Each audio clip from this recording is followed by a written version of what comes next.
Alright, so the materials we're going to be using today are these two highlighter pens right here, green and yellow, and then we're also going to be using just the classic Bic simple crystal pen. Nothing really fancy about that. Just something to kind of get some ink moving on the page. So what are we going to be doing today with these materials? Well, we're going to just be drawing some random shapes on the page and then contributing some ink on top of that to see if we can turn them into monsters or creatures of some kind. This is an activity that I've done before. I did it a lot whenever I was younger or a kid. We would do it whenever we were in school. Just something to kind of get the creative juices flowing and get out of your comfort zone a little bit and not rely so much on just having a specific idea in mind. Just kind of going with the flow, letting things be as they are, and just seeing where that takes you. So getting my green shape down, then I'm going to put a yellow shape down. I will say that I threw myself a bone a little bit whenever it came to this yellow shape. I did try to make it look a little bit like a face of a creature or a face of a creature of some sort. So it ends up looking like that in the end, and I kind of lean in that direction. Just wanted to give myself an easier starting point, so I'll start with that one first, but getting it all filled in yellow. And then one more shape to do here, where I'm going to put the green and yellow highlighter on top of each other. I will say that this one kind of ended up looking like a jackalope, and I realized that whenever I first drew it down, but I really didn't want to steer it in that direction, and I purposely avoid that later in the drawing sequence here. And it's the last one that I do, but coloring over all this in yellow, I actually kind of like the way that looks. I might do more with that kind of like loose, scrubby Sharpie on top of, with the smoother Sharpie on top. But let's get started with this. So we've got our Bic pen, and now we're just making this look like something. Again, like I said, I don't really have anything in mind whenever I'm doing this, but not much to say about it at the moment. I think I'm just going to let it run out and play some music for a little while, and then I can come back in and talk a little bit about pieces and parts as it unfolds. Alright, catch you in a second.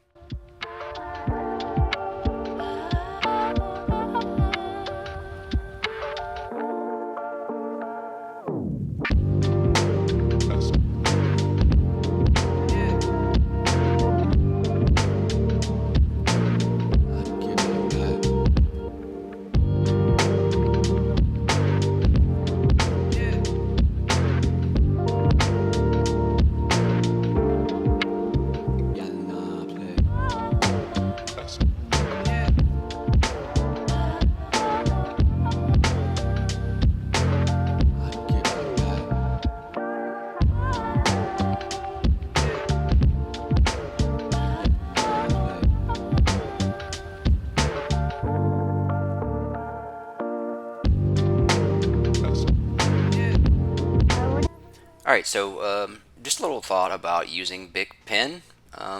It's one of my favorite things to do just because it is such an accessible material and it makes a dark line. And I really love to do these little hatching marks. I think that translates into the pixel artwork stuff as well. Just the little details all the way across the board. I think I've always been kind of like a little small detail person. There's been times in the past whenever I've tried to like loosen up a little bit, I guess, and make things a little less detailed, but it always just is kind of part of my nature. So one of my most used materials in my lifetime. I used to hate using pen a lot just because it was just committing right from the get-go. And there is ways to sketch with it, but I always felt like I just did that poorly. So I just found it kind of nice. It's an easy way to commit quickly with some dark, hard lines. And this exercise of just drawing this stuff from imagination is kind of just letting go a little bit, not worrying so much about having something planned out, and just kind of seeing where it takes you, which can be a little bit terrifying just because some of us have a harder time imagining things and thinking of things as we go along, but it definitely is an acquired skill like everything else. So I think we're coming pretty much to a close on this first one here. I'm pretty happy with how it turned out. Just added some additional hatching marks there to add some detail. And I do add another piece up there to kind of balance things out. I thought that the other part looked fine without it, but I just felt like I wanted to balance that out and give that other kind of like broken off horn there. So then with this next one, I think this is probably the hardest shape of all of them, this green one up here at the top. I really didn't know what to do with it. I actually cut out a lot of time of me just sitting and thinking in between as I was adding different lines and segments to this. I really didn't know what to do with it. I probably could have twisted or turned it around a little bit, but I wanted these first two to be kind of just me working with them as they are. I will in just a moment turn the paper around to a different direction on that final one there, but adding some eyes because I really didn't know what else to do with it, and then it ends up being kind of a experiment looking face of some kind. Alright, come back in a second.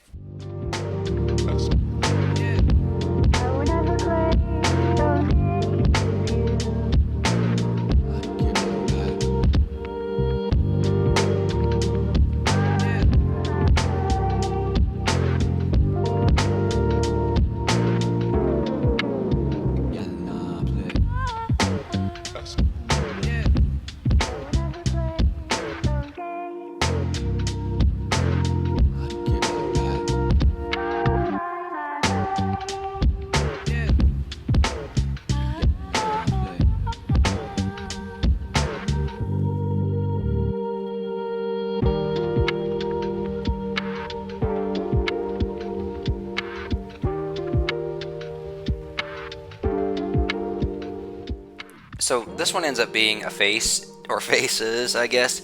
And I will say that I didn't necessarily have in mind that I wanted to make them all faces. I just think that it's probably easiest to steer it in the direction of making it into a face if you don't have an idea of what you want to do in mind, because your brain already kind of wants to make everything into a face of some kind. Maybe I'll do an exercise next time where I don't make it into faces. I actually think that that's a little more interesting. Maybe I should have just done that to begin with. Maybe I should have tried a little harder to not steer it towards faces, but still fun to make strange, weird stuff here. But laying in this guy's mouth from this kind of like top angle view, I do think that that's one of the fun things about drawing in shapes like this as well, is that it sometimes forces you to draw things from an angle that you normally wouldn't draw from. Like I normally wouldn't draw up looking down inside of a mouth from above like that, but it was an interesting exercise to think like, what does it look like to look down on someone's bottom row of teeth or something here. You can see I have this like monkey face with this guy that has a gel tube of some kind stuck into his forehead, and they're smudged together. I think I was channeling a little bit of energy from the movie The Thing. I had never seen it before, and my wife and I watched it just the other night, and so maybe I was including some of that energy. But that one's done now. Just add like this little bone for the neck just to kind of feel like it's finished off here. But I think this one looks okay. I'm pretty happy with it. It's probably my least favorite one of all of them, though. So here's me pointing around, kind of saying that this looks like a jackalope. I'm not going to make it into a jackalope, so let's turn this page around. I take a moment to look at it from this direction, decide that that's not worth doing, and then sticking with the face theme here, but also wanting to draw everybody's least favorite thing to draw, is a hand.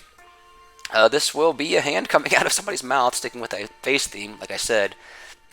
I don't really shy away from drawing hands that much. I feel pretty comfortable drawing hands. I know that some people don't. After you understand how they work, it's really not that hard to draw them, and they're pretty fun. I drew them in a lot of things. I probably have overused hands in my other drawings outside of this. So I've tried to draw less hands, actually, surprisingly. Not because I don't like drawing them. I like drawing them a lot. I just probably use them too much as a crutch. So either way, we've got this hand here, and we've got this super long, kind of like melted, gooey looking fingernail, which is kind of upsetting, but maybe matches the kind of colors that are laying underneath this. But we'll add the face that this hand is coming out of right now, and so we'll come back in a second.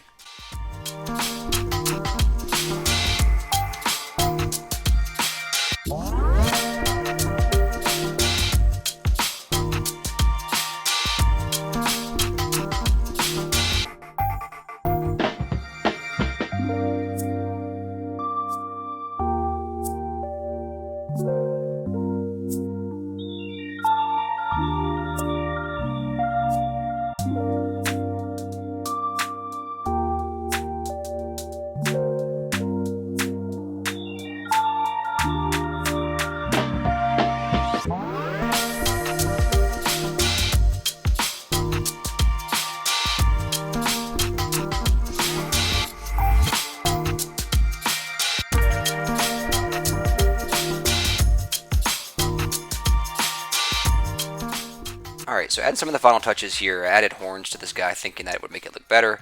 I actually didn't like them after the fact, but you know, you live and you learn, and this is just an exercise and just having some fun and putting some things down. So I know I haven't been making videos as often lately.